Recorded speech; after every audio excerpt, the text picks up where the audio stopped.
and welcome to Spirit, a podcast where we're going to talk all things cheerleading. I'm Mallie Childers, a former cheerleader for 13 years, a high school cheer coach for 4, a fellow cheerleading fanatic.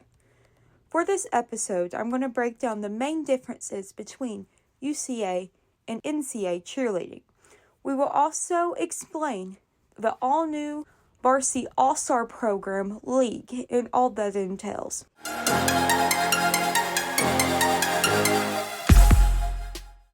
Before talking about the differences between UCA and NCA, we're going to have to talk about Varsity Spirit itself.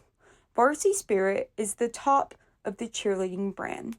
They are anything and everything cheerleading, from cheer shoes, pom signs, and uniforms to competitions. They are the head of it all. Think of them being the WWE of cheerleading. They may not be as mainstream, but anything and everything cheerleading runs through them. Varsity Spirit sponsors 2 cheerleading divisions, NCA and UCA, which we're going to talk more about. NCA, or the National Cheerleading Association, focuses on impressive skills and values choreography. The routine never stops. The motion of the routine keeps going. That being said, you can always see something going on. They always have something going on in the routine. They value unique, never-seen-before elements in a routine. They also like to emphasize jumps and tumbling. For instance, in this routine, the team may hit a stunt and then move straight into another stunt, tumbling, landing into a stunt, or getting out of a stunt and going straight into the tumbling. People always bring unique elements into the routine that's never seen before. If it's jumping through a sign or their skirt changing color in the middle of the routine, there's always something new coming to all-star cheerleading routines. Teams that compete in this type of cheerleading is like Navarro. That is the main team showcase in the Netflix series Cheer, which at the end of season 1, they discuss more the importance of the Varsity brand in terms of cheerleading if you would like to learn more about that. UCA, or the Universal Cheerleading Association, really focuses on the cleanliness of routines. Think of this as the classic college cheer teams. For them, it is all about crowd leading and having a clean and impressive skills. They also include a focus on stunts, pyramids, and tumbling. Some teams that focus on this are like the Kentucky Wildcats, who have 24 national titles. Others are like the University of Tennessee, which we'll discuss more about later. UCA cheer teams really like to have clean routines. They don't really care if your skills are like that high in difficulty. They only care about it being hit clean and how good you are about leading the crowd. To promote this crowd leading experience, Varsity Spirit established a new game day division. Many school teams compete to showcase their crowd leading abilities. 2023 marks the 6th national championship that showcases this division.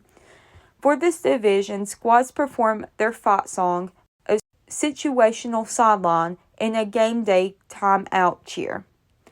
This means a dance, and this dance is something we would see on game day with the band playing with them.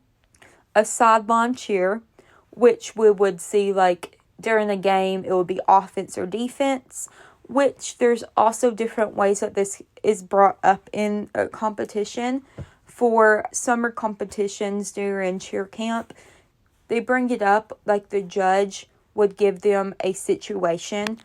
So they will be like, your team just stole the ball, now you're on offense, vice versa. And so your team would perform and call the cheer based on the situation they're given. But also during nationals at the end of the year, you as a team get to pick what you want to do for your situational sideline. So you get to pick if you want to call an offense cheer or a defense cheer. And the last thing needed for this division, for this routine, is a 60-second crowd leading cheer. So this would be like what you would see during the timeout, the squad comes together, do like a few stunts while saying a cheer. It'd be like this side yell green, this side yell blue, and stuff like that. Signs, megaphones, and props are highly encouraged to be used during this time, which is completely opposite than NCA. We do see NCA using these props, but stuff is so fast-paced, they don't use it the way that UCA uses it. Because UCA skills need to be minimum, clean, and practical. They really value stuff just being clean rather than it being flashy, which is different compared to NCA. This allows, though, for each individual cheerleader to showcase their individual abilities in crowd leading. So if you go to a game, like for a college cheer team, you will see the cheerleaders like jumping around, getting in people's faces, not like aggressively, but like being happy and hyper and stuff, like being peppy. That is what you would see in this routine, which is opposite than All-Star.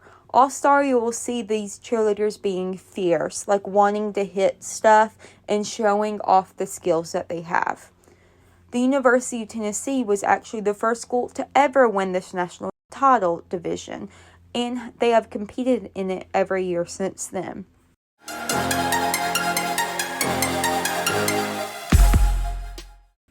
Now we're going to talk a little bit about the Varsity All-Stars League. Varsity All-Stars has announced a new program called League for this season. Varsity All-Star explains that it's an all-season point race that allows you to see where your team is ranked across the nation. So basically, you're going to go to each competition throughout the year that's sponsored by Varsity, and you're going to get points based on where you're ranked at those places. These teams will compete in youth, junior, senior, junior co-ed, and senior co-ed, which will all be divided again regionally. And when they're divided regionally, junior and senior co-ed will be put together. Each region will be broken up into Division 1 and Division 2, and at the end of the season, there will be a top 8 in each region, which again broken down between 4 on Division 1 and 4 on Division 2. With each region having 8 winners, those 40 teams overall will be ranked based on their age group and where they're placed nationally. The top 8 teams will be crowned the national winners of the league. The 40 regional winners will receive a diamond pennant.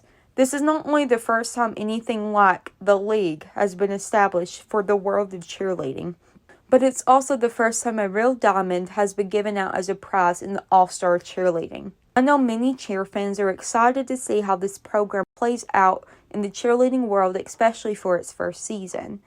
It's really exciting to see how the world of cheerleading is evolving and becoming more mainstream, especially in the sports world. With that, I'm Allie Childers, and I'll see you later.